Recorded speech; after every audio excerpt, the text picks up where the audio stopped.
Hello, hello, everyone. Welcome to Auntie Derek's Daytime Tea, where we discuss the latest celebrity tea in the news. I'm your host, Auntie Derek, and today is Wednesday, September 10th. I was about to say September 5th. Oh my God, where is my head? Anyway, with me on the mic, I have two fabulous co-hosts. I chill and my favorite Taurus. Hey, booze. Hey, hump day. Hello, good morning. Okay, and you know what? Some humping does sound nice right about now, but Auntie. we're fresh out of that. So all we have is hot tea. So let's just go ahead and jump right in. Okay, no humping, but it's tea time. Yes. Well, our first piece of tea, honey, Mike Tyson and his Trump supporting ass. Well, he just admitted to using fentanyl before. Oh, child. The water Hmm. is wet, the sky is blue, on and on and on and on. To be honest, and I feel like I would be more surprised if he said that he didn't use it. Right. But there was just a little clip of him on a podcast. Let me see whose podcast this was. He was on the Katie Miller podcast, and he was just talking about his journey, and pretty much says like if it were legal, he probably would still be on it. Like, Hmm. cause the only reason he stopped was it was considered a narcotic, and if he would have kept doing it, he wouldn't have been able to box. So let me share my screen.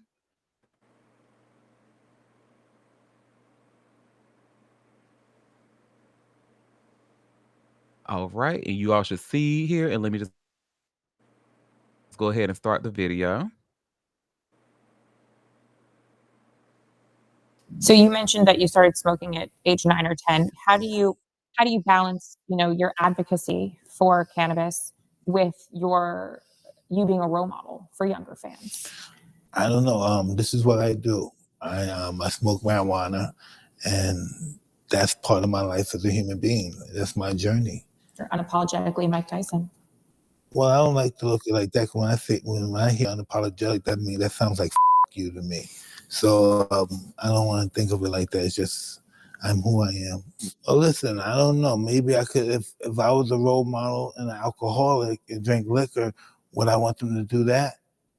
No, I wouldn't want them to do that. I just think, from my perspective, using cannabis, I think that's safer than using alcohol or anything, or cocaine, or anything from that perspective, or fentanyl, so to speak. And I think that kind of dovetails into that education piece that's been lacking, right? The inability to, have trials and really understand the plant. Because but that fentanyl stuff, right, I've done fentanyl before in the late '90s when it first came here. It was for painkillers. It was for painkiller, and I used to use it to patch on my toe. But it was like heroin. Once you take it wears off. You take the Band-Aid off. You start Withdrawing. throwing up, just like if you was on heroin or something. Right. How'd you avoid becoming addicted just because you did it once? No, I did it quite a few times, but know what happened? It was illegal if it caught in my bloodstream. It was a narcotic, my friend told me, because it was brand new. And I told my friend, hey, can I use this? Because he was a commissioner. Mhm. Will I be able to use this? No one ever heard of it. They said, then he looked up and said, Mike, that's a narcotic. You couldn't use that. I didn't know that. I just thought it was a painkiller. And so boxing kept you straight because you couldn't use it at the time. No, but I would have used it, yeah. Got it. I would have used it. Look, he said, let's be clear, I would have used it if it was not illegal. But what I do like is how people that have a history of drug abuse, like, or like anybody who has like struggles with addiction in the past, how they come out and talk about their experiences with it, because I think these are things that people do need to hear. Like, you hear that initially it's a motherfucker. It's gonna have you climbing the walls feeling like you can fly, but they need to talk about what happens like during the withdrawal period, how you're sweating, you're throwing up, you feel like shit. We need to hear more of that. So I'm glad he is talking about that. But again, I think I would be more surprised if he did not use fentanyl. He seems like the type. So. He's announced a fight with, I think, Floyd Mayweather. Mm-hmm. Like, is boxing really gone? Are they that thirsty for boxing right now? Because this is definitely just a money. Absolutely. a money grab. Neither They are one of definitely that thirsty for boxing, and I think they made that clear when it came to the match with him and Jake Paul. right, right. This is another one of those. Hmm. Go ahead, favorite Taurus. Yeah, because UFC is taking all of that engagement and entertainment, so they have to do something trying to revive or keep the ritual of boxing, professional boxing, alive in like the mainstream. So they are doing any and everything. Like so when it comes to Mike Tyson using fentanyl, this man owned a fucking tiger. I think he's Yeah. liable of absolutely anything. So nothing he could ever say about some wild shit that he has done in the past can surprise me at this point. Honestly. Honestly, I will say though, I actually his animated series, the Mike Tyson Mysteries, I love that damn show. It is so stupid, so ridiculous, and you just can't help but to laugh. But yeah. So, well, again, I hope he continues to tell his stories. I'm definitely curious. I'm not gonna like pay to watch that fight, but I'm sure somebody I know will be having a fight party that I can attend. So we'll go from there. Well, that's that on that. Go ahead, favorite Taurus. One more thing. So has he ever mentioned like his drug use had been like the focal point behind his abuse towards women, more specifically Robin Givens in like the 80s and 90s? Do we know that? I don't think he has ever done that because I if he has, I've never seen it. I do know when people like try to bring it up or even like attempt to bring it up even a little bit, will cuss those people out. Like that famous interview that he did with that black interviewer that he and called him a piece of shit because he asked him about like abuse and stuff like that. So that is a good question. I've never seen it. The I was woman like, he what? allegedly raped, and there's a couple others. Yeah, it's like don't be cussing these people out because you decide to do some fuck shit. That's not their problem. They just repeating what you did, sir. They didn't make no shit up. They can use my line, girl. I'm not the news. I just read it. Exactly. Well, Well, honey. I don't know. I think when you date an athlete at a professional level, a lot of those athletes use substances. It may not even be steroids, but I think a lot of those substances promote aggression, maybe raise the testosterone levels in some way. It just seems like it's so much of it in the sports world that these men get accused of beating women. It's, it's just too prevalent. So I have to imagine that they're doing something to raise that aggression level, and it doesn't take much to tip them over. Hmm. Well, give him some fentanyl. He'll tip over. Let me stop. They doing that lean.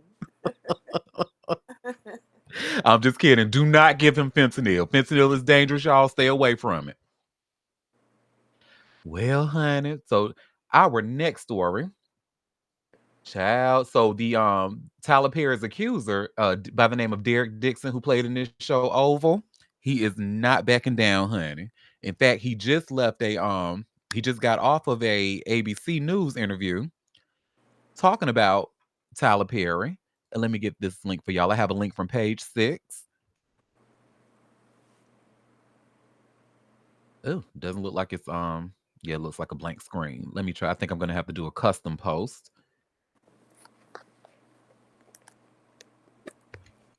Mm. Tyler Perry accuser speaks. And let me get y'all a cute little image.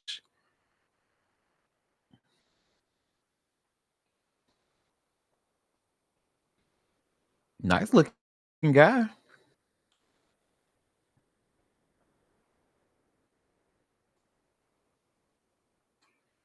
I guess Tyler thought so too. Oh, okay. Very that, honey. Allegedly. Okay.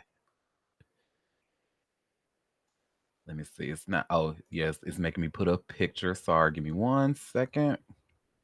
The one I wanted to use is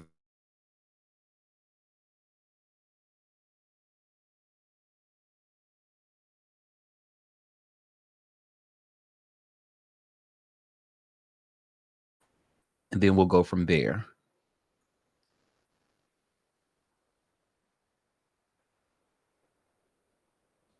Okay, so y'all see I have this link from page 6 where it talks about his Tyler Perry's accuser Derek Dixon, and the headline says Tyler Perry accuser Derek Dixon double downs on sexual assault allegations and says, "I will not stay silent."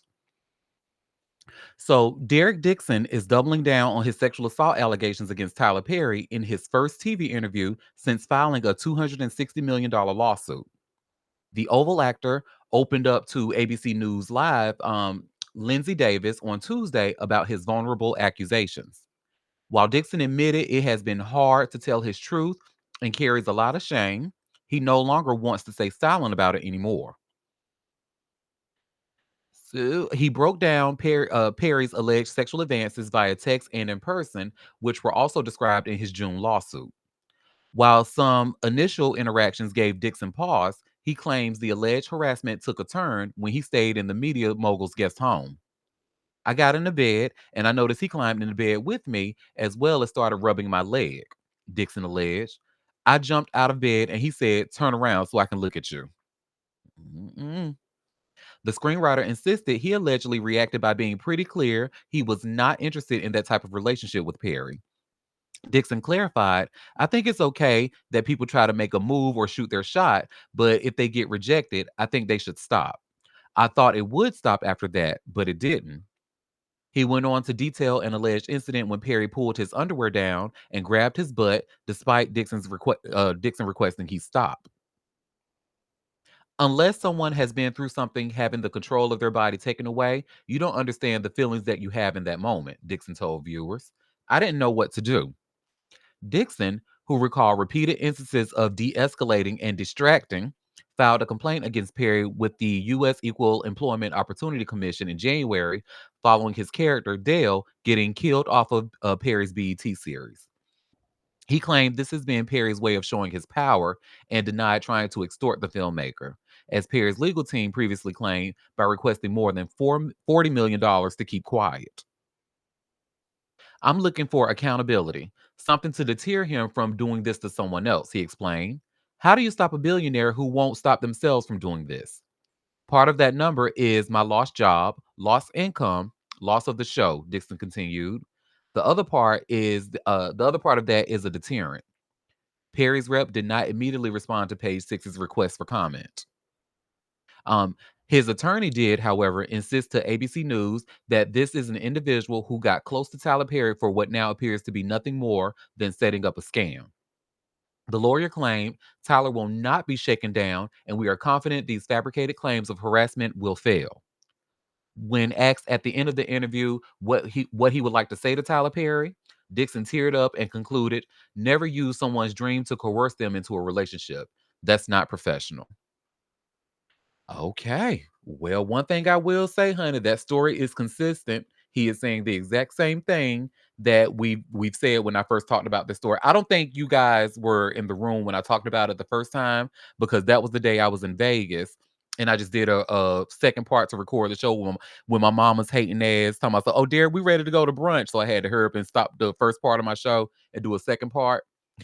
Well, during the second part, I remember talking about these allegations and reading the details, and yep, it is the exact same language. I believe everything this man is saying. And you know who else who woke it up? The Boondocks. That episode of the Boondocks, honey. And they had what was his name on the show? Winston Jerome. They had him because when Granddad wanted to get an acting job, and then all he used his power to try to get close to Granddad, trying to make it seem like he was a mentor and all of this, only to ultimately tell him to turn around and ask him for some ass. So, oh, we have a comment. "My name is Auntie. I was in Vegas." Yes, very bad.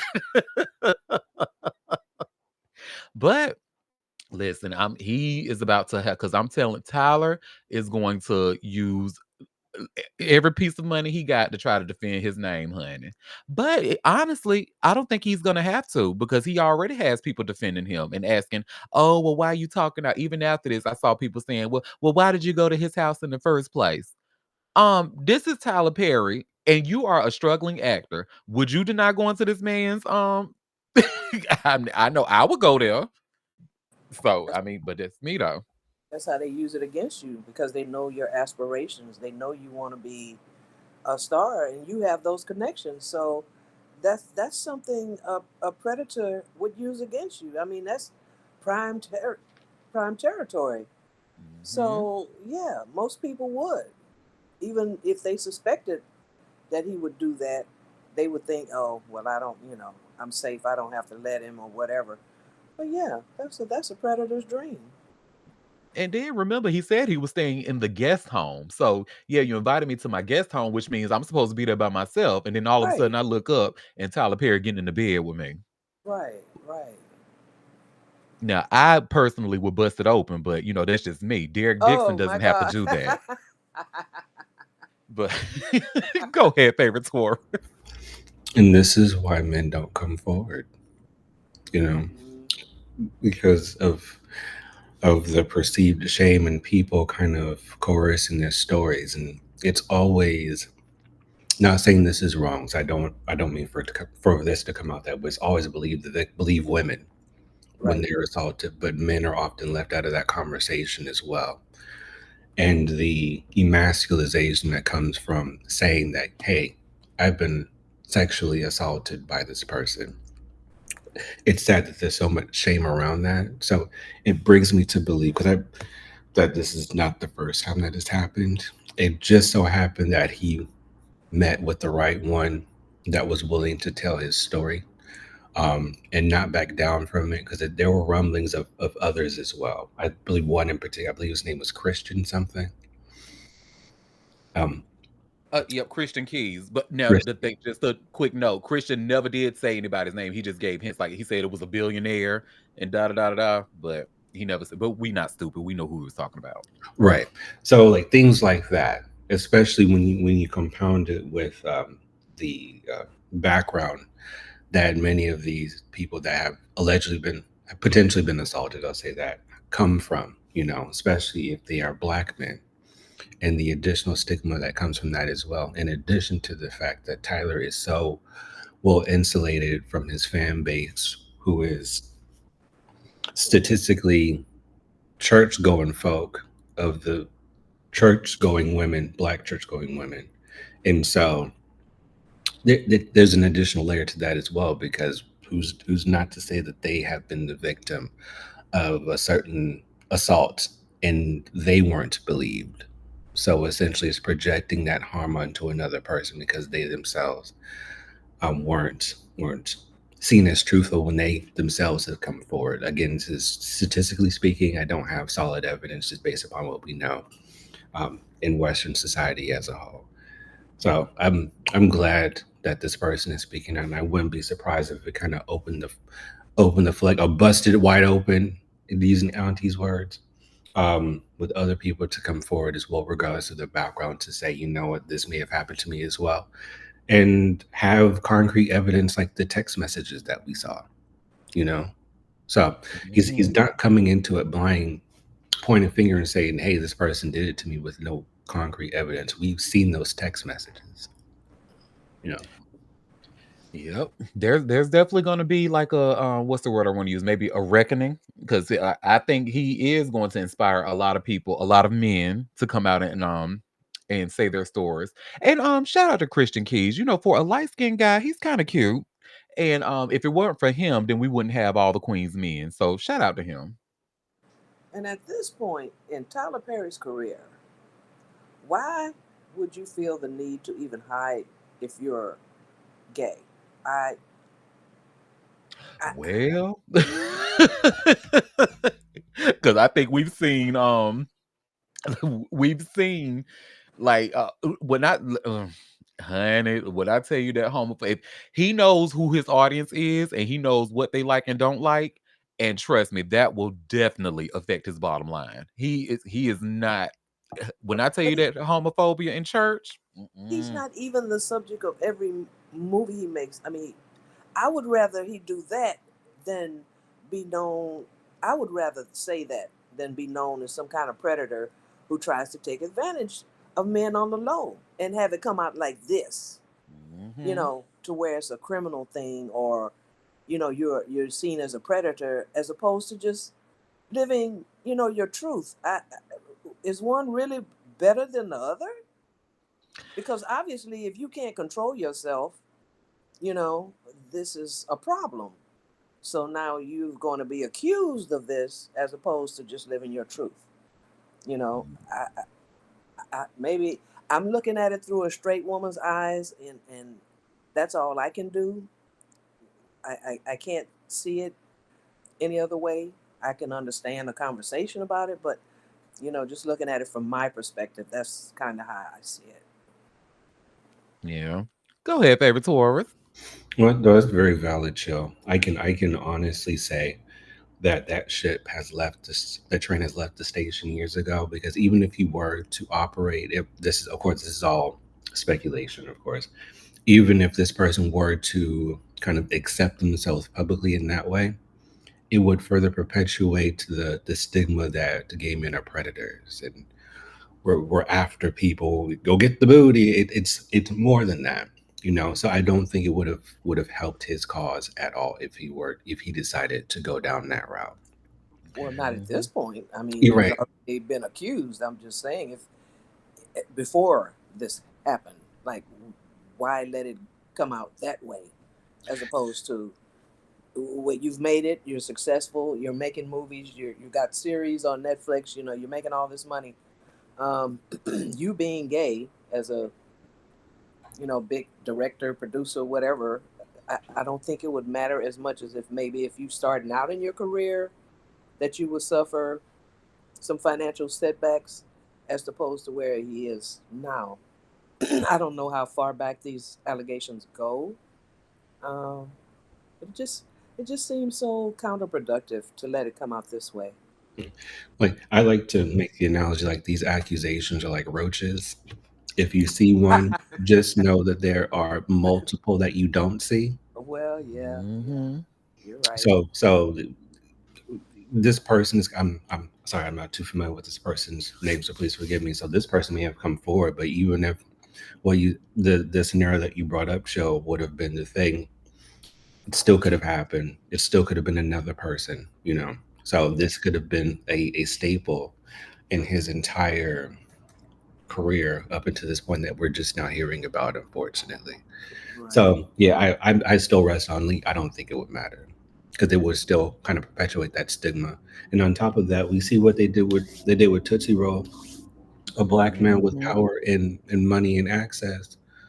So I wouldn't be surprised if it goes down a similar route with Tyler Perry if this indeed goes forward into the judicial system and they have a trial and all of that. So Hmm. No, I don't think he's gonna let that happen. I think he's definitely gonna settle that out of court. Because I don't think because if he goes to trial, then a whole bunch of other things is going to come public. He saw just like you said, he saw exactly what happened during Diddy's trial. He does not Oh want that to yeah. happen to him. I don't think he wants that kind of smoke, like that kind of Mm-mm. publicity, that kind of being in the news every day and going through the media cycle like Diddy did. I definitely don't think he don't want to go there, especially if this has some ring of truth to it, and there are others that could come forward. If this does go to trial, um, this could not be the only person who speaks up and just makes it a whole circus. So yeah. Yeah, great. And to answer your earlier question, Chill, like if he was like it, because the allegations have been around since, because I remember even watching Tyler Perry plays back in high school, and that was in the early two Oh, thousands. okay. So That's the they beginning there. they've been around for a while. Now, I do think like at the height of his career, like even maybe or not even at the height, but like maybe before his height when he made a couple of movies, major movies and stuff. I Mm-hmm. think if he were to come out publicly, I think it would have done him a disservice and we probably would not have the Tyler Perry Studios that we have today. I get Um it. That's why I say I t- don't know how far the allegations went back, but if they're way back, yeah. No, I wasn't speaking of coming out then. mhm. He But is, yeah, they've been there, huh, and to the point where Boondocks was able to joke about it. And when did that episode come out? That was what, oh, 2010, 2012, maybe. oh Lord, okay, it's a lot of time. So I guess Mm. never was a good time. Yeah. Okay, well now it's even worse though. Like Child, And a yes. predator is a predator. I don't care if you're gay, you're straight, you this, that, or the other. It's doesn't mean you're a predator because you're gay or because of any other reason. It just means you're a predator. Period. Mhm. Yes, honey. Oh, we have Moon and Quinn Hey, joining the gorgeous. Hey, podcast. Libra Queen. Well, honey, our next story. So moving to the next story, Kiki Wyatt, honey. So I don't know if y'all saw this, but her son was actually just talking about her. Now, he actually confirmed something that a few of us have already known. Oh, But yeah, let me get this link for y'all. That her ass is homophobic. oh, Yeah, honey. Well, first of all, I just want to say if you've watched season 1 of R&B Divas, honey, and the way she saw how if you would have seen how her and her ex-husband, it was her husband at the time, but if you would have saw how because the girls went to a gay club. And that's when Faith Evans was like, the kids love them some Faith Evans, honey. Yes. And she's right about that. We do love some Faith. hmm, But when Kiki and her husband went into that club, honey, well, first of all, I don't think the husband went in, but the stuff that they were saying, oh, baby, I clocked the homophobia early. mm, So now her son says not only is she homophobic, she was trying to use his cancer for clout.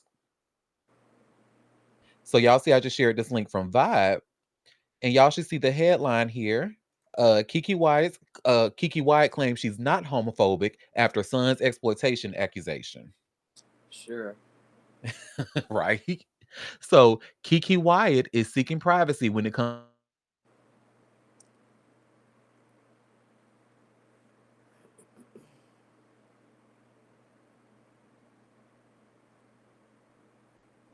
Nothing in this world singer took to Instagram to publicly this one time only. Wyatt wrote, I love my son and I love all my children. I love all people. Anyone who truly knows me understands there is not a homophobic bone in my body. Let me see. The mother of 11 continued, like any parent, every day is not sunshine, but my love for my children never changes. I kindly ask that you respect our family, keep us in your prayers, and allow us the privacy to move forward in peace. The post was soundtracked by Leandrius Johnson's Better Days. This all stemmed from Raja partaking in the TikTok Put a Finger Down challenge on Friday, September 5th. He opened up about how Wyatt allegedly used his cancer diagnosis for personal gain and considered it to be karma because of his sexuality. Put a finger down if you were diagnosed with cancer as a teenager and your parent decided to publicly announce your diagnosis for personal gain and attention, but behind the scenes saying that your diagnosis is karma for you being part of the alphabet mafia. And if they known that you were going to turn out like this, they would have kept their money, he stated. He also, Oh my mm, God. Sorry. yeah, honey. He also opened up about a separate viral clip involving his maternal grandmother and explained that he kept it cute in an effort to not get canceled. Wyatt revealed Rogers' cancel battle back in 2017 and made several videos tracking his progress. So I believe everything her son is saying about him. Oh, I see the comment says Faith Evans is a singer, unlike. This is the It- time when I think people need to learn to just be quiet Mhm. because why would your son say that about you? You know, don't say anything. Handle it in private. Don't say we would like y'all to respect our privacy, but you on the internet talking about it. That's so counterproductive to me. I'm like, just don't say Mhm. anything. Handle your business at home. Honey, we know what Kiki is. Kiki is a white mom biracial who has no problem with her mom calling her the N word. Mm. So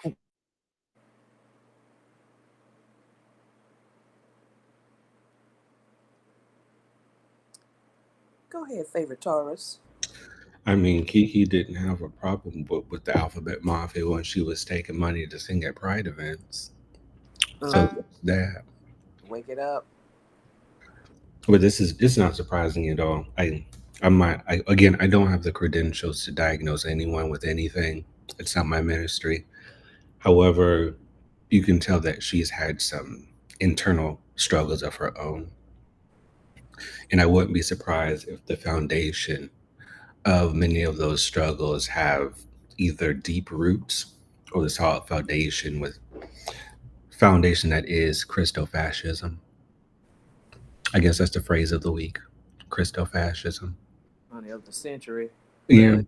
and so it wouldn't surprise me at all if that were the case. But it's unfortunate that her son had to clearly they weren't able to come to a kind of resolution on their own as a family, or no healing as a family. So I had to not run to the internet, but tell his story on the TikTok. And I'm pretty sure he understood what type of fire, I won't say a firestorm because he's not popular like that. A candle flame that would light in regards to getting the discussion going. And so I hope he gets the outcome that he's seeking as it relates to getting the closure and telling his story so that he can move forward with his life. Because I'm pretty sure he was holding it in for such a long time, and that could literally kill you. Yep. So shout out to Raja. I know I hate honey. Trust me, I know what. And the thing that bothers me the most, I know exactly what it's like to have like parental figures up in your face being homophobic, but then want to claim that they're not homophobic and stuff like that. I know what that's like too. It's too familiar of a story, and I think a lot of us know what, especially if you grew up in the church. So, baby, my heart goes out to Roger Honey because, and then he's only 23, so he's gonna have to do a lot of like unlearning, a lot of unlearning that we most of us have to do that grew up in the church. So, child, my heart goes out to him. Go ahead, favorite Taurus. It set many of us so far back. Well, I can only speak from like a millennial perspective because I'm a millennial, of course. It set many of us so far back just to hear and see those things and to question ourselves in such a way that we have to not really hide, but we can't operate in our full expression as human beings. Not only just the gay part, just as humans, having to stifle ourselves, and it does a world of damage. And many relationships with family members, they never recover. So the ones that do recover, that is a blessing within itself. You know, and Yep. it sends people down a very dark path. I've seen it. Thankfully, it's not my story, not my situation, but I've seen it firsthand. The negative effects that can impact people. They go through down these very dark roads and they never find their way back because they didn't get the acceptance from the folks that were um, responsible for making sure that the upbringing was healthy. Yeah. That part. Don't have access to the therapy. It takes work to come back from that kind of trauma where you're unsupported. It takes work. It takes some come to Jesus meetings. With the people who may have been involved in that, and a lot of people never get that nor the therapy. So yeah, I could see how you would go down a path and become lost and bitter and maybe even violent or suicidal. I mean, there's so much down that path that you know is Mm. so dark. To even get to that point, it all has to start with honesty and self-reflection. And many church people, majority of church people, don't have the capacity because they hide behind the scriptures that they read once a week. You better wake that up. I'm telling you what I know, not what I read. I guess that's what the quote is. They hide behind this heavily altered document that they read once a week, and they cherry pick for whatever purpose fits them within the moment or within their lives, and they think that it's acceptable when it's not. You know, so it all starts with them being honest, and many of them don't have that capacity or the range to even want to face themselves in the mirror, literally or figuratively. That is. Mhm. Honey, the Christians can't stand me, honey, because one, because I was raised in the shit, I had no choice but to listen to it. The only way I was able to even stop, had a choice to not even go to church was because I got a job at 14. And so I was able to make the choice. Oh, I don't have to go to church because I'm going to work. But baby, in that 14 years of well, I guess I can say maybe because when I really started paying attention was maybe when I was like around 5 or 6. So I would say in around 8 years of paying attention, honey, I was actually paying attention to what was being said and what we were reading and stuff. Those people were not. So when people sit there try to quote the Bible to me and stuff, they get upset with me because I usually come back with a quote, especially when it's a woman. I'm like, well, first of all, do you realize that you're not even supposed to be talking to me? you you're not even supposed to be telling me what to do. So let's start there. And two, now if your husband, knock on wood, were to die today, are you ready and willing to marry his brother to continue his family name? No. Then don't talk to me about no damn Bible. I don't want to hear it. That Yeah. cherry pick stuff, yeah. Yeah. Well, Auntie, I just pretend I was asleep. And I sure did. Like, you want to go to church? Well, Child. mm-mm. No, no. But yeah, like some of our first memories. I'll tell a very quick story. Then I'll leave this alone. I remember I was in the single digits, right? Had a really concrete understanding of who I was. And I just operated in that. Of course, when you're kids, you don't know, you don't understand, you're just going. Whatever feels natural, you do that. So I remember one day we were sitting in the congregation. It was at the 10 o'clock service. Very vivid memory. I'm sitting between two of my family members, and the first lady goes on the pulpit and she has this clipboard in her hand. And before the service starts, she goes on to say, um, hey y'all, the state that I'm from, legislation is trying to pass gay marriage, and we want to secure the sanctity of marriage. So what I'm going to do is pass around this clipboard for everyone to sign as a petition against what California is trying to do. And when I saw both of those family members, not only their reactions, but their lack of hesitation to sign that document and pass it on, what that does to a child in their single digits, that sends a very vivid and clear message that this is not a safe space. Yep. Yeah. That part. Whew, honey. And unfortunately, your story is the same story as so many of us who grew up in the church. And I hate that. I hate it. I hate it. What are you gonna do? Well, honey, speaking of something that I know the Hulk Hogan family, or the Hogan family rather. More mess, y'all. I know they hate all the drama that's going on at this moment because I have this TMZ link here. And you all should see where it says Hulk Hogan leaves nearly $5 million in assets, grants Brooke her wish. And you remember she wished to not be a part of that will. So, well, the real headline that TMZ has is not the one that's on the thumbnail here, but it says Hulk Hogan, 5 million will at stake. Beneficiaries are still unknown. So Hulk Hogan granted his daughter Brooke her wish to be removed from his will because she isn't going to receive a penny of his almost $5 million in assets, according to new court documents. The WWE legend's son Nick filed court documents Tuesday, first obtained by U.S. Weekly, which say Hulk left behind $200,000 in cryptocurrency, 799,000 in personal property and intellectual property, as well as his right to publicity worth about $4 million. Nick left blank the monetary amount for a possible medical malpractice lawsuit stemming from Hulk's alleged botched neck surgery in May, months before his death. TMZ broke the story. Hulk's widow, Sky Daly, is mulling the suit against the doctors who performed the surgery, but she hasn't filed it yet. What's more, Nick did not list Brooke as a beneficiary and asked to be named co-personal representative of Hulk's estate, along with another person, Terry McCoy.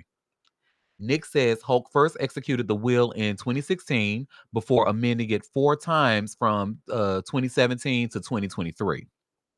In 2023, Brooke voluntarily asked to be removed from her dad's will to sidestep any money dispute or legal battles with those closest to Hulk, including his former wife, Linda. That's not all. In the docs, Nick say he filed a lawsuit against Bubba the Love Sponge to stop Hulk's infamous sex tape from getting released publicly, as we reported. And another thing, Nick put forth Terry as a candidate to be the estate's curator. As we reported, Hoke died from cardiac arrest at his home in Clearwater, Florida on July 24th, and he was 71 years old. So, messy, messy, messy, messy money. And what they say, money is the root of all evil, and it's going to bring out the nastiest. And Brooke knew early on, honey. She's like, let me separate myself from this shit, honey, because this is about to get nasty. And sure enough. So, well, that's that on the Hoke family. So, baby, you ain't gotta have no money for all that to happen because it get nasty everywhere. Exactly. People die. Oh Lord. Hmm. Well, speaking of somebody else losing millions, honey, Fat Joe. Fat Joe is talking about how he lost millions because of a beef with Jay-Z and 50 Cent. And let me get this link for y'all here. And y'all should see this link here from Hot New Hip Hop. And y'all should see where it says Fat Joe admits he lost millions over beef with 50 Cent and Jay-Z. So Fat Joe has gotten wrapped up in his fair share of feuds throughout his career, and according to him, it didn't come without a cost. During a recent installment of Complex's Sneaker Shopping, he revealed that he lost deals with Air Jordan and Reebok thanks to his beef with 50 Cent and Jay-Z in the mid 2000s. According to him, his heated run in with Fifth at the 2005 MTV VMAs left Michael Jordan unwilling to collaborate with him. Yo, Big Joe, you know I'm not with the controversy. Maybe we look at this in the future, the athlete reportedly told him over the phone. As for his deal with Reebok, he says it would have earned him millions of dollars, but it fell through after an executive realized he wasn't on good terms with Jay-Z. Reebok had approached me and was like, yo, we want to do a sneaker with you for millions. I caught the squeeze play because Hove was over there and 50 Cent. He explained. They shut it down. And they was just like, yo, we won't do business with you if you give this guy a sneaker. That's part of the karma. It's part of the ins and outs. I've done it to other guys. It came back to me. Mm-mm. Beef isn't all that's come at a cost for Fat Joe, however. He's also in the midst of a legal battle with his former hype man, Terrence Dixon, who hit him with a $20 million lawsuit in June, which we talked about here many times. In the suit, Dixon alleges that he witnessed the rapper take part in various illegal activities. Allegedly, this includes sleeping with minors, engaging in intimidation tactics, and more. Fat Joe has since denied the allegations, proclaiming his innocence in a statement shared on social media. I've never let anyone on the streets extort me, so how would I ever let a crooked attorney and a coward ex-hype man extort me? It reads in part, I'm from the Bronx, he said. But you know what? What he don't realize is that I think his statement was that can actually be taken to and used against him. Especially that part where he was like, that's part of the karma, it's part of the ins and outs. I've done it to other guys, it came back to me. So you have admitted to be intimidating and okay. I think that statement hurt him more than it helped him. Hi, Hammy.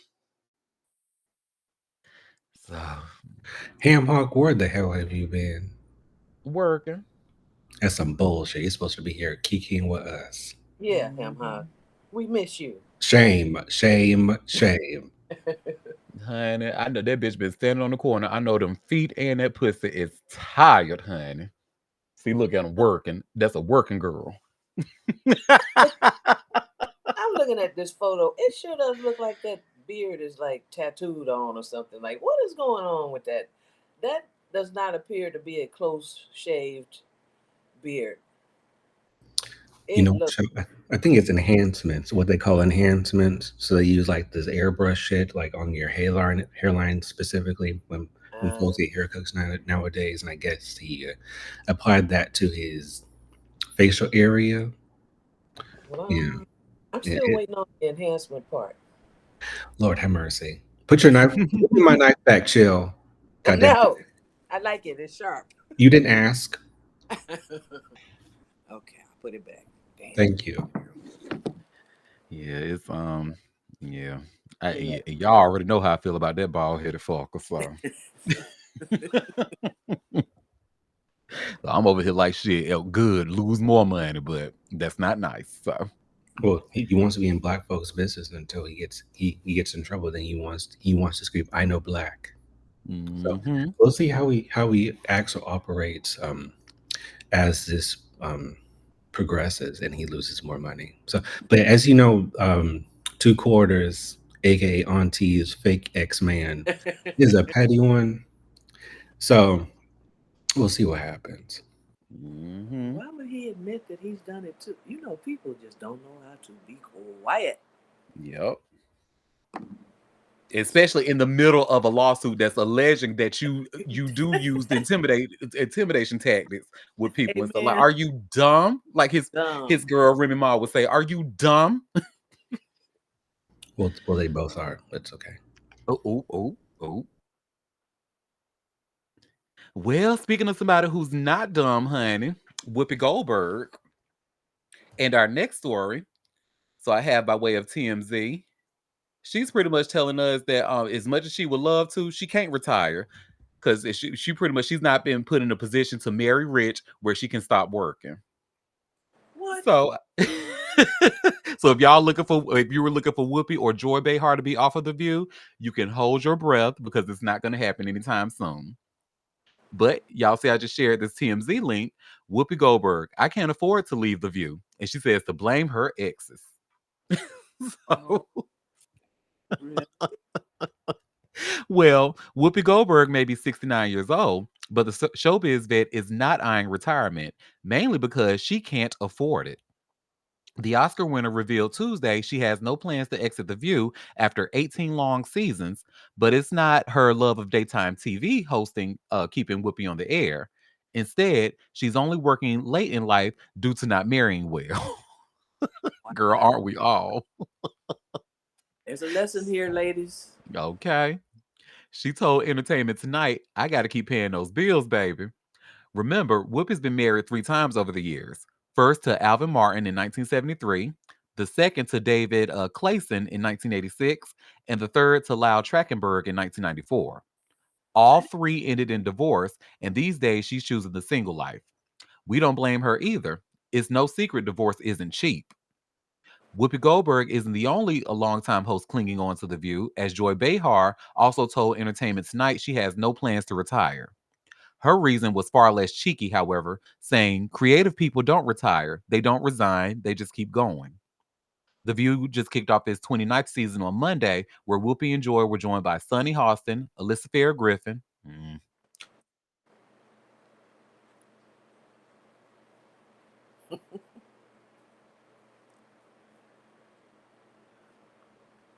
I didn't know she had been married that many Both of times. their, well, I appreciate Joy more than Whoopi at times, but yeah, I'm glad to see it. Taurus. So I can't help but identify that there is some projection on Whoopi Zhang. If y'all remember when she was on the show, she kind of went off on younger generations getting a job, and it had like this very, very, very tone deaf response to people expressing their plight, even though they don't share the same generational experience as her. Now I'm starting to see it's more of a projection because she herself cannot stop working. I find that to be interesting. See, when you're just quiet and let people talk, they always tell on themselves every single time. Mm-hmm. Will, this woman has to be making millions. I'm thinking to be on this show, and after what 18 seasons, you haven't Mm-hmm. saved up enough money to fund your retirement, like with investments and stuff. Like, how are you living that? I'm assuming she makes millions to be on this show. I would think so, but is she paying manimony or what's going on here? That she blamed her marriages, which I didn't know she had been married that many times. What's really going on? I'm sorry, Joe, real quickly. Did you say man a man? I did. Where did that come from? Is that new? I just coined that term. Thank you very much. Okay, that was a good one. You ate that. But is she like what's the problem? And chill, according to Google, I just Googled, just out of curiosity, how much does Whoopi Goldberg make on The View? It says she makes 8 million per year for her role as a co-host on The View. 8 million. Come on. Mm, She could live off four, invest four, and probably have sweet investment return coming in. Like, how much do you really like? Where high is she living? You really stretching 8 million like that you can't retire at 69? Probably because I think she do live in Manhattan though, so that takes a lot. So I know that's about probably about 70% of her whole salary. She probably is paying 6 million for that house in New York City. I'm just kidding, but not really. But I know a lot of it. I know she's spending a lot of money to live comfortably in Manhattan. I know that for a fact. Yeah, but she's been there for a minute. She's made money for 18 years. Like, you would think she'd be on the back end or maybe paying it off, or I don't know. I, I know it's expensive to live in Manhattan, but 8 million, like, what does she got? She got. I just find it hard to believe that that's her reason, not her love of Right. being on the View. That she said that's her reason. Or maybe this just is an attempt, to negotiate a salary, honey. Maybe she out there like, well, girl, you out in the public talking about your money and stuff. Let's see what we can do for you. I don't know. Mm. But I'm with you, chill, honey. This is a lot of money for you to be talking about you can't retire, girl. You could have been retired, after 10 seasons on The View. Even if she only saved 1 million a year, say you spending 7 million. Do you know how Hmm. far 1 million a year would go in investment? No, girl, no. Yeah, I love my Whoopi. I love Whoopi dearly, honey. Especially, as a millennial, honey. Sister Act and Sister Act 2, these movies are my life. But after being a watcher of The View for so many years, honey, a lot of times Whoopi kind of shows her ass. I ain't gonna tell y'all no lie. Oh, she Especially when does. it comes to race relations. She does. Oof, But mm-mm. that's what people. I think that's her draw. I mean, she's got that's her personality, and she doesn't hide it. I like that about her. But Yeah. I don't have any. Well, I don't want to say I don't have any sympathy because, girl, you know, it's rough on everybody. But you making 8 million out here talking about that's the reason you can't retire is because you can't afford it. Mm-mm. I'm not. I'm not feeling that at all. Hey, Benji. I know. Somehow I knew this story was actually going to annoy you a little bit, chill, and I'm glad to see I was right. Oh, honey, I am so annoyed. So annoyed. Go ahead, favorite Taurus. Well, we don't know if she's in any type of debt, and also she's been a public figure for the past 40, 50 years. So naturally, she's accustomed to, or she has acquired a certain lifestyle that she likes for herself. And so, if those are the things to keep in mind, I mean, it makes total sense as to why she would say that. And also, we don't know. Yeah, again, we don't know if she owes people any money, so she might have said that statement as like a blanket statement to kind of protect herself. There's so many different variables. But I always look at I call her an icon because she's an icon. Icons like Whoopi Goldberg, they live such different lives than like the average person. So I'm pretty sure there are nuances to any and everything that she does that requires more than the average cost of living. So, but three marriages, I didn't know that either. I thought that's right. She didn't marry what's his name, Tony Danza. Was that Ted Danson. Ted? Close enough. They all look alike. Hmm. So Mm, Honestly. pretty much. I'm not buying it. I'm sorry. As you're aging, you're making millions of dollars. I don't care what your lifestyle is. None of that. You buying fabulous gowns, whatever. Because a lot of that stuff they just give to them. Just so they wear their designs. And if it's costing you that much to live, and you're aging and approaching this age, why wouldn't you? You can scale back. I mean, you got to prepare. That's really just poor money management to me. That you would be saying this at 69, as if you don't see it coming. We're all getting older, okay? And you're making this Hmm. kind of money, and then say that's the reason. I'm so annoyed. I knew it. I'm so glad. I said, "Oh, baby, chill is not gonna like this." Period. And we have a comment. She's made tons in the past and has to keep it up. Hollywood Squares was above 2 to 3 million per season. And then it says she had her executive producer role, so maybe those ex-husband wanted 50% of those. Maybe, girl, maybe. And I think all her ex-husbands are white men, so you know how they can get. So yeah. Maybe she's not telling us the whole story, about her not being able to afford it. Like if she's paying matrimony and all of that. Of course she's not. She's not going to tell us her business like that. She's old school. She probably keep money in her mattress. Yeah, there's got to be more to it. 8 million, girl. I can Ellen see it right now. DeGeneres said 2 weeks hosting and got 2 million. So I can't just imagine. Yeah. I can see it right now. She got 3 manila envelopes under her pillow and inside her mattress right now, full of money. Watch. Right beside her vape pen. Mhm. Well, honey, speaking of money, Emmett Smith. So let me get this link I have here from TMZ. Oh, wait, before I start this next story, I think maybe my gorgeous moon has something to add. Hey, boo. Hey, hi guys. I was gonna say, why y'all talking about me? Why y'all talking about me and my money and my mattress and my vape pen? Why y'all talking about I can't help it. Thought Trey, baby. I'm so sorry. me? why why y'all talking about how I'm trying to keep my money together? They playing out here. See, Miranda don't got her work voice on today. No, I actually was supposed to have my work voice on, but guess what? Myself did. I left my badge at home, parked, paid, did all that. And was about to get out the car and was like, oh, I can't even get in the building or in my desk to even pull my laptop out. Oh, and I had to Oh, drive back home. girl. You must have had a hell of a Waste of morning. time. It was a waste of time. Waste of time. But I'm okay. It's good. I'm here. So now I get to kiki with y'all Yay! Shout out to properly. leaving your work badge at home. Hello. Hello, my name is Yes. Roger. How are you? Can I help you? I said, oh, not the vape pen. Why y'all come for me? So what's the tea on Emmett Smith?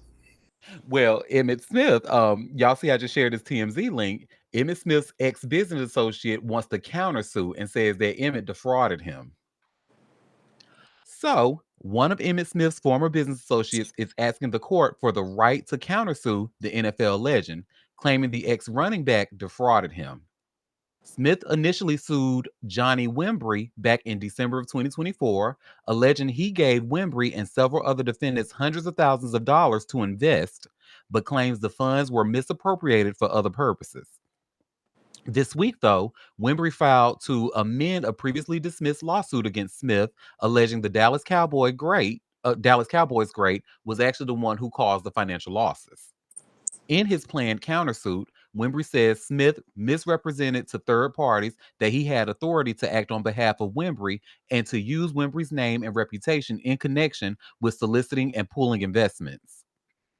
These unauthorized syndications created liability exposure for Wimbrey, damaged his reputation, and wrongfully tied him to transactions and representations he did not authorize. Wimbrey, who told TMZ Sports is who I'm sorry, Wimbrey, who TMZ Sports is told was Smith's close family friend, added he suffered reputational damage, incurred legal expenses, and sustained other financial losses due to Smith's actions. He's asking for unspecified damages in the countersuit. Smith's attorney, Eric D. Walker, told us on Wednesday, we want to make sure this is taken care of in court and not through publications or any other media. Mm-mm. So he was like, well, wait, Emmett Smith is the fraud, is the scammer, not me. He was sitting there trying to act like he was doing business on my behalf, and he did not. So because of this, I had financial losses, I got reputational damage and all that. So this is actually pretty interesting. I'm ready to see what comes of this. So I'm actually surprised I even know who Emmett Smith is. So let's start there. But anyway, Well, he's been around for a long time, so and he's black. That's why you know. yep. Just like I know who Lawrence Taylor is. Don't ask me how I know. I just know that he played football and he was very violent. What team was Yeah, because hmm, what team was it, Auntie? oh, Oh, You don't know that. the California Panthers.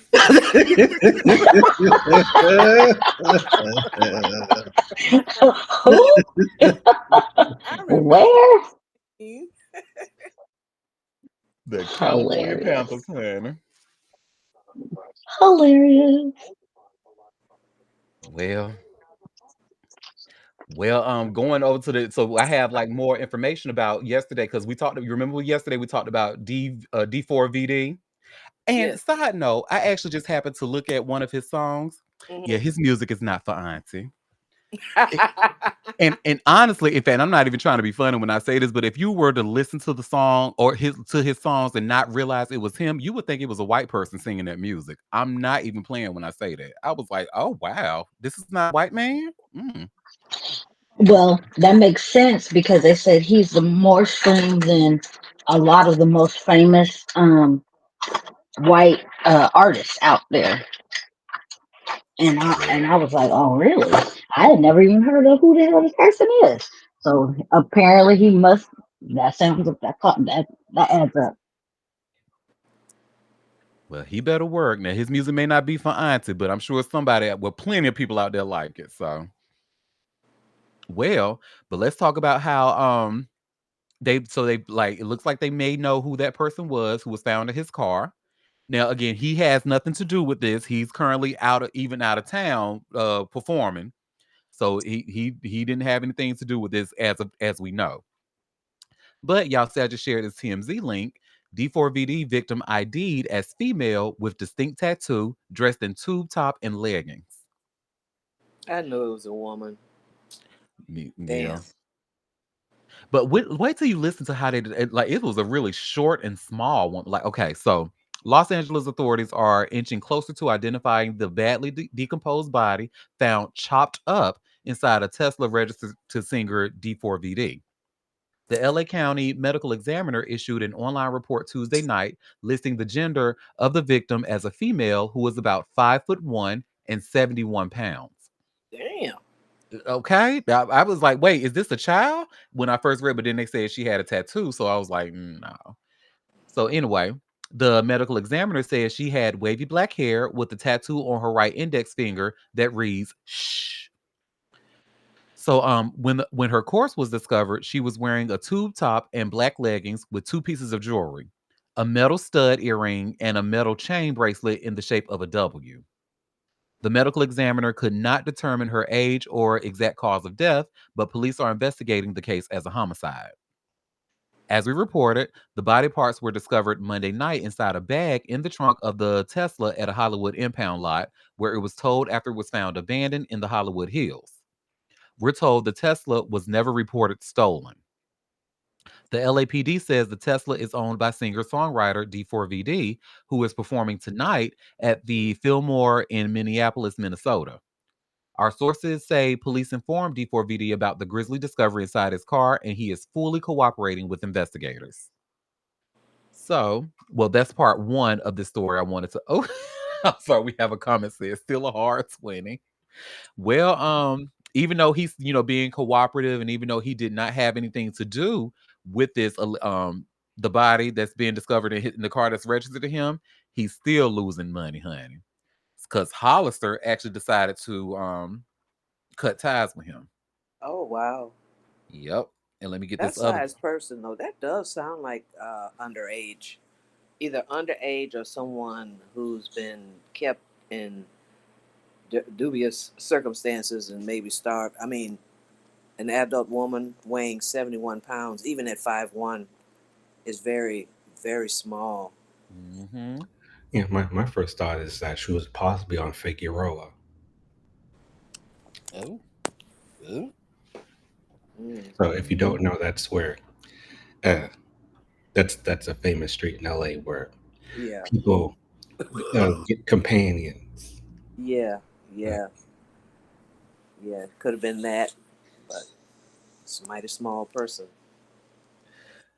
And we have a comment in the chat saying he isn't one of the girls. No, I don't think he can sit with us.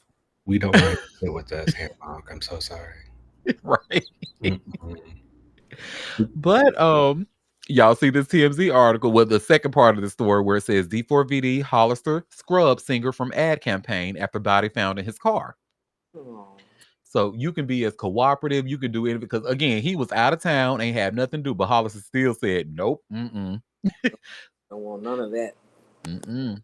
So D4VD was modeling hoodies, sweatpants, and Crocs for Hollister until news broke that a dead body was found in his Tesla. And now he's been sidelined as a Hollister model. The Hollister website prominently featured D4VD Tuesday morning as a model for a brand new collab between Hollister and Crocs. He was in photos and videos promoting the new clothing line, but now he's been replaced by another model, a white one. Anyway, D4VD's removal follows headlines about a chopped up and decomposed body being found in a Tesla registered in his name that was sitting in a Hollywood tow yard.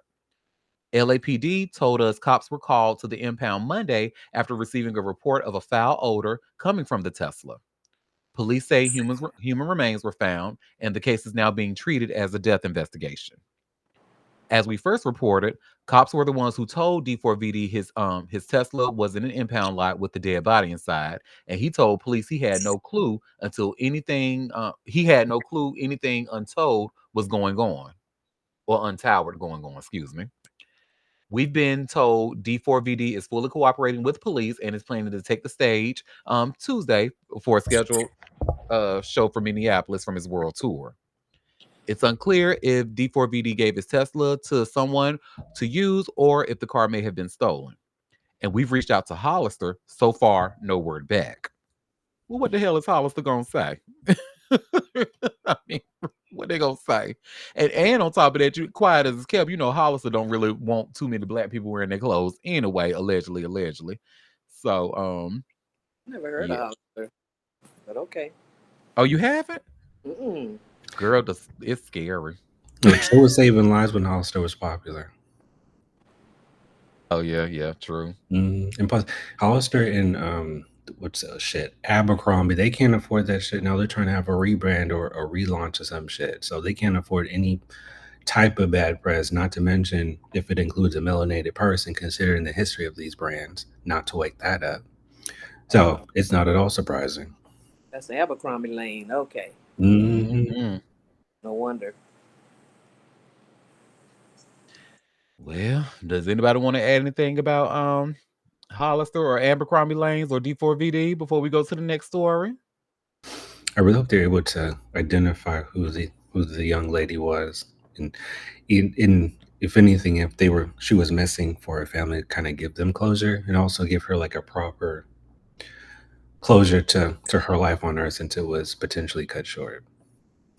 I Yeah. think if they broadcast her jewelry, since she did still have it on, that someone will come forward and ID her. That's generally what they do when the body's so decomposed, is show pictures of the tattoo and the jewelry. That's I terrible. I want to know who the hell is cutting people up and putting them in bags and putting them in the trunk. And it's like, is it the same people? Because remember that girl we talked about? What was her name? Esmeralda, who her and all of her family were found in. Now their bodies weren't chopped up, but they were wrapped up in plastic and put in the trunk. So it's Yeah, like, what the hell is going on, honey? Well, that gotta was be also in Mexico, so that's totally different. really. So, but in LA and Hollywood, like a whole bunch of crazy shit happens. You To know, think of someone's actually the act of cutting up a body like into pieces is just beyond what you could imagine. Yep, these motherfuckers want to be Dexter for real, honey. Dexter Morgan for real life Dexter Morgan, just nasty. Oh, I just mm-mm. And I don't even understand the purpose of it. She was so tiny. Like, why?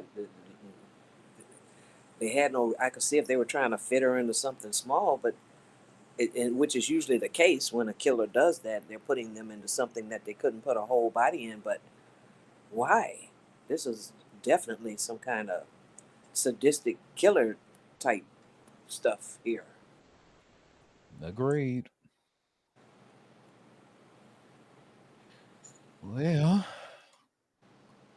to kind of lighten the mood a little bit, because that's definitely a heavy Yeah. story. But are y'all familiar with a rapper, a British rapper by the name of Fake Mink? I'm personally not familiar, but Who? exactly. Well, it's been rumored that Fake Mink and Fake Mink, excuse me, Fake Mink and Frank Ocean got a thing going on, but he has actually come out to address that. So I'm sharing this link here from Hot New Hip Hop, and you see where it says Fake Mink addresses rumor he got freaky with Frank Ocean. And I'm just gonna go straight down to the video, and we'll see what Fake Mink has to say about this. Also, bro, I didn't get freaky with Frank Ocean. Frank Ocean's my friend. Is it crazy? Like, one, I'm not gay, yeah, but is it mad for me to be gay, friends with someone that's gay? Like damn, bro, Frank fucks with my music, bro. I had lunch with Frank in London, bro. Like, is it really that mad to be friends with someone that's gay? I mean, at the end of the day, yeah, you can say whatever you want. I don't fuck with fucking queer baiting shit, bro. I'm not gonna allude to being gay for more fans, bro. I know a lot of artists that do like queer baiting shit, bro. Like, god damn, bro. Like, can I not just fucking live? But at the end of the day, look, I don't want to say anything about it, but like, can you let me fucking live, bro?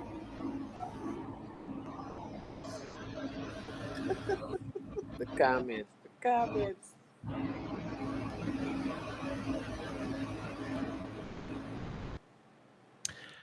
Okay.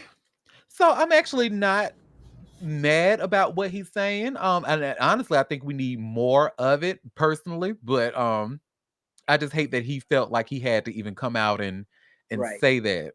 That's what I But was. so we have a comment. He's non-black, so they definitely fucked at least twice. Oh my god. That's what I was laughing. That comment is crazy. Go ahead, favorite Taurus. That was too much protection for me. You know, they definitely was rolling in the sheets.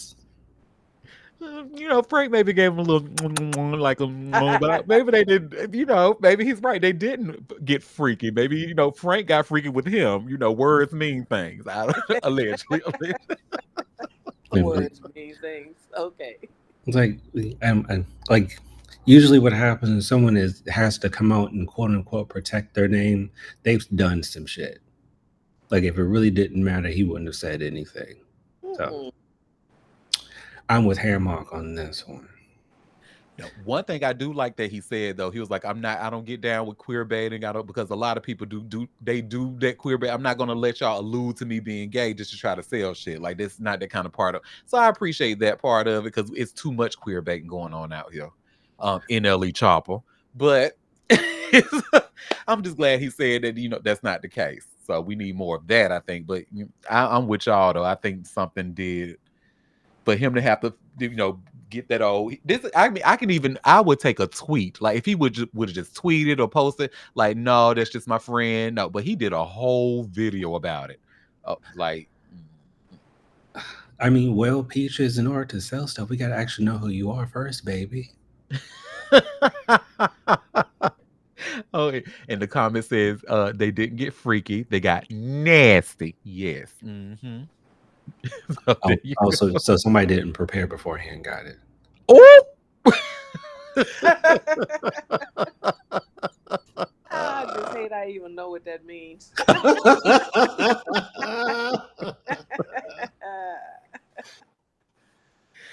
Well, so y'all remember not too long ago we talked about Carlissa Saffold and how she was talking about how both of her sons are locked up due to karma on how they treated her. Yeah. So we actually have more information about why Blueface's brother was locked up. And he's claiming it's the actual murder plot. That's the reason that he's in jail. So let me get this hot new hip hop article for y'all. And you all should see where it says Blueface's brother points to alleged murder plot amid domestic violence case. So Blueface is certainly no stranger to facing challenges in his romantic relationships, and evidently neither is his brother. Earlier this month, Andre Lamont Harvey was jailed as part of an alleged domestic violence case. KGET reports that Harvey was arrested back in March after police were called over an alleged domestic dispute at a residence in Bakersfield. Upon arriving, police reportedly spoke with the woman who identified herself as Harvey's wife. She alleged that he punched, kicked, hit, and choked her while she was in bed with her young daughter. Harvey, on the other hand, alleges that his wife enlisted the help of other lovers to try to kill him and take his money. He also alleges that the Illuminati is involved in all of this. Okay. Y'all, I want y'all to know how hard it was for me to read that with a straight face. Oh my God. Well, he's in custody at a Kern County facility. Next month, a hearing will be held to determine whether or not he's fit to stand trial. And based off of the information I have as of right now, probably not. But I see anyway, why they're wondering. They have good reason to wonder about that. yes, Lord. Well, Blueface is dealing with his own fair share of legal issues these days, too. The rapper is currently serving time for an alleged probation violation. Reportedly, he's expected to get out in January of next year. During a recent live stream, his mother, Carlissa Southwood, discussed the situation, suggesting that her son's incarceration was payback for their disrespect, like we just talked about. Just like my sons got on here calling me all kinds of names, I knew it was going to cost them. I done taught you everything about playing revenge. Revenge belongs to the Lord. That is scripture, she declared at the time. They not sitting in jail for no other reason than disrespecting their mama, and they know that, she added. They know how God feels about me. They know how God works about me because they know I'm not going to put nothing before God or before them. Okay, girl. God and caught us straight. I'm sorry, God. Somebody say, ask him to spell it. He can't even spell Illuminati. Ooh, child. He said these well, first of all, do he even have money? I don't know much about Blueface's brother, but does he have money to take? And he claims that the Illuminati and his wife are plotting to have him killed, and that's why he beat his wife's ass, honey. A mess. He must have something if he's claiming she's after it. Now, where he got it is a question, but he must have something. Mm-mm. Well, I look like I got two more stories left. So this next story, I was actually shocked. Well, first of all, congratulations to Eric Stone Street. He just got married. What I was surprised about at the number of people who didn't know that he was really gay, that he wasn't really gay. Like people truly did not know that. I think he played that role in Modern Family so well that people did not know this was a straight man. But y'all see I have this TMZ article here where it says Modern Family star Eric Stone Street gets married to Lindsay Schweitzer. And before I even start reading about him, he was in that show, that Dexter reboot that I was telling y'all about. Mm-hmm. Ugh. If you were planning on watching that, y'all, and this is to anybody who was listening, and now if you're a fan of Dexter, I could see why you would want to watch that because maybe the show is a fan tribute. But if you want to look at it for the story, and don't even waste your time, it ain't gonna do nothing but piss you off. But anyway, you see where it says Modern Family's Eric Stone Street says I'm married. So huge congrats to Modern Family star Eric Stone Street. The actor just tied the knot with longtime love Lindsay Schweitzer after a 4-year engagement. On Monday, the 54-year-old shared snaps from their Kansas City dream wedding on IG, including their first dance, serenaded by a squad of acoustic guitarists. Eric looked sharp in a navy suit and blue tie, while Lindsay absolutely glowed in a classic bridal white. Oh, she wore white, did she? Okay. Even more special, it was Eric's birthday too. But with those wedding vibes, he clearly didn't mind sharing the spotlight with Lauren, who he first started dating in 2016. Eric's Modern Family hubby, Jesse Tyler Ferguson, chimed in with some love. Of all second marriages, this one is my favorite. I love you both. I'm so happy for you. Clearly, Jesse ain't bitter about his on screen hubby moving on. Just good vibes and big love all around. Congrats to you two. So yeah, and it looks like now Libra Queen, was that I know you fucking lying in the chat? Were you one of the ones that didn't know that he wasn't really gay too, or were you surprised like me at the people who didn't know? That he looks like a Gen X stud. I need you to sit down somewhere, favorite Taurus. I didn't know that he wasn't gay. Wow. But I also, to be fair, I only know him from that show. So like, it's not like, oh, like I know him from something else. I'm a fan of him. So I was, I only know him as a portraying a gay person. Um, and so my bad on that. But I mean, he was. Listen, he was acting. Give that man an Emmy, an award, or something. Yeah. Hmm. No, it's similar to how Patrick Swayze, John Leguizamo, and Wesley Snipes, how they did in Tu Wong Fu. Like that was some great acting work. And what I loved about this, because you can tell like what they do, they don't just you could tell like it's almost like they're actually playing a person, like a gay, a gay person or a drag queen who's just like these people. They're not making a mockery of it, which is what I appreciate. So I guess that's why maybe a lot of people weren't aware that he was truly home. I guess those of us who watched the show, this was a huge thing back even then when the show first premiered, because these two would go on a bunch of interviews and stuff, and they would talk about like it was a big talking point of how Jesse Tyler Ferguson was really gay, but Eric Stone Street was not, but he's done so well playing a gay, and they were pretty much acting like he's doing something so brave.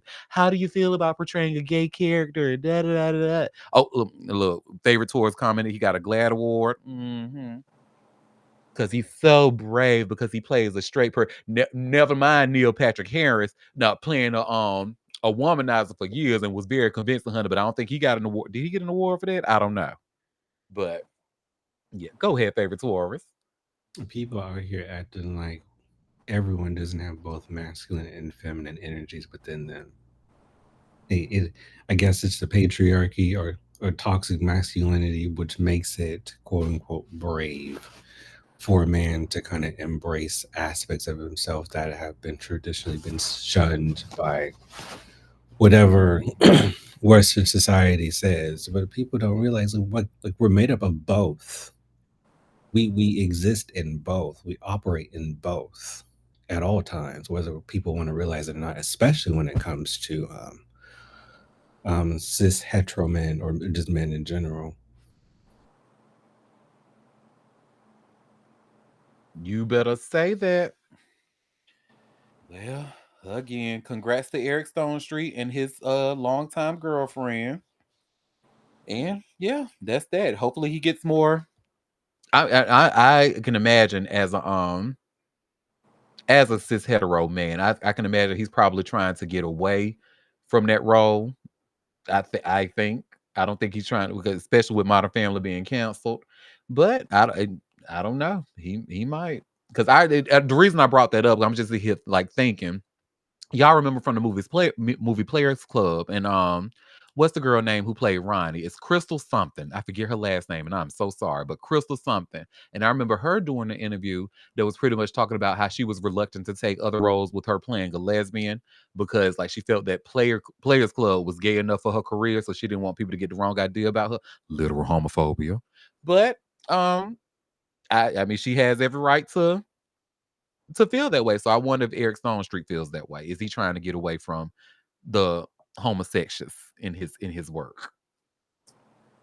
Well, I am of the mind that I don't know if marriage exactly erases any doubt about what you are, but because that's just no proof to me. I mean, she's the one that has to be married to him, but good for him. But He may still be gay, allegedly, or whatever he is. I hope he's happy. Same here. I was just really shocked that people were. I was like, "Well, maybe they, and I guess because like they were like Quinn, they didn't really watch the show or watch the media tours and stuff like that, so they were unaware of this. But I was just really shocked at the people who were shocked that he was actually straight. I was like, "Oh, y'all didn't know? Oh, wow. Hey, Jamaican Queen. Hey, what's the yeah. Oh, honey, and I heard about what they doing in Jamaica, honey. How they tried that school tried to ban them people, them girls from wearing edges to school. I'm like, really, That post was so crazy. Oh my gosh. really. Okay. Well, let's see. I'm sorry. We got a comment. Worked with Modern Family for over a decade, and he's cool in person. I'm like, oh,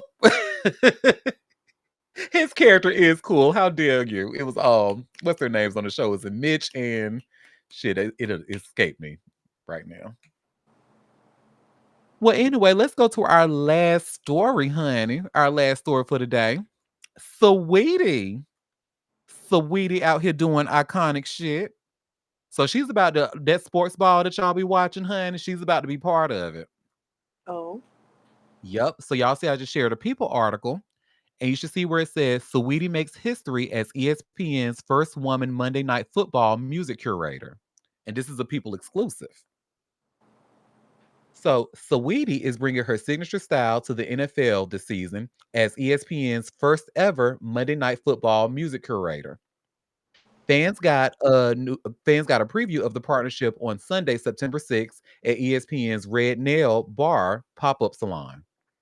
The event featured special sweet treats, bold photo moments, and signature ESPN red manicures, including a bright red set done by Sweetie's longtime nail artist, Tamika Jackson. Football was the first sport I ever played in my life, the rapper who's 32 tells people exclusively at the event. I've come from a really big football family. All my uncles played in college. My dad played in college. My grandfather played in the NFL. So football was probably the first ball I ever took. She continued, I was super excited when ESPN asked me, honored actually. Being the first woman to serve as a Monday Night Football music curator, Sweetie calls the opportunity a major milestone. In this role, she'll handpick tracks for select ESPN MNF games throughout the season, featured in promotional spots, live telecasts, and Monday night countdowns. It's the biggest night of the week, so I'm just happy that they trust me and my music taste, she says. I'm really looking forward to curating playlists and sharing some upcoming musicians with fans. When asked if she might include her own songs in the mix, Sweetie teases, I also have a few tricks up my sleeve. If she had to choose her own walkout track, though, the decision is easy. She'd go with Do It For the Bay, her collaboration with Pilo. The choice, she notes, is a tribute to her Bay Area roots and her longtime love for the San Francisco 49ers. But for Saweetie, the connection to the sport goes beyond music. Growing up surrounded by athletes, she says sports taught her lessons she still carries into her career today. Now, seeing all the different ways women are getting involved in sports, she couldn't be more excited. Playing a sport teaches you so much handling pressure, working as a team, being disciplined, she says. These are the qualities I look for when I hire people too. Sports really gives you invaluable skills you can carry anywhere. And when it comes to her own game day styles, Sweetie keeps it simple. Give me sneakers, jeans, and a t shirt, she says with a laugh. I want to be comfortable. So I say all that to say, congratulations, Sweetie. That's what's up. That I mean, I honestly don't understand what any of this means. I know, but I am aware that Monday Night Football is a huge deal. With football, with Monday Night Football, and I think it's what Thursday on Amazon Prime, I believe. Don't quote me, but the fact that well, I do know they usually give women a hard time, like in those spaces, but we'll see what comes of this. And we know Sweetie has good taste in music. It says Sweetie is a badass Filipina. Her mom is a badass Filipina. Well, yes. So shout out to the Philippines. Um, Disney did them wrong. Was supposed to have a spinoff, but Disney canceled it when they brought Fox. Oh wow! Oh, they was talking about Modern Family. Oh wow! Oh, go ahead, favorite Taurus. So, Auntie, I have a question. So Yes, when you say she has good taste in music, right? Uh, yes. uh, when has she put that to actual use? Can you Okay, pinpoint me to a scenario where she actually had good taste in music, Auntie? okay. Not too much on that Blasian mix, super thick California chick. Hey, not too much on her, honey. We like Sweetie over here. Oh, interesting.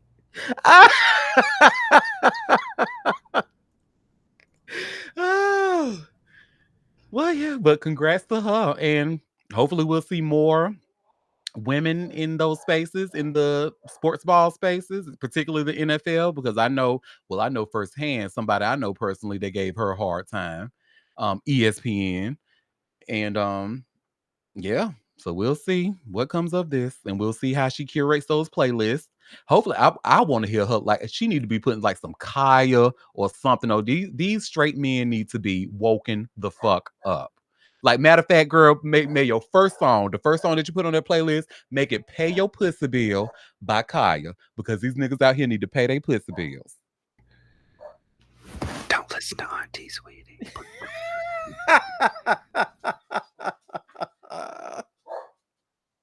Well, y'all, that was all the tea that I had for us today. So before we head out, I know some of y'all got some tea that I missed or I didn't read yet. So who has some tea that I didn't? Oh, it doesn't look like anybody. Oh, so that means I can go and watch my stories, honey. Wait, hold on. Let me find something. Hold on. Hold on. Oh, Late, you see, too late. you see how this Taurus don't want me to be happy.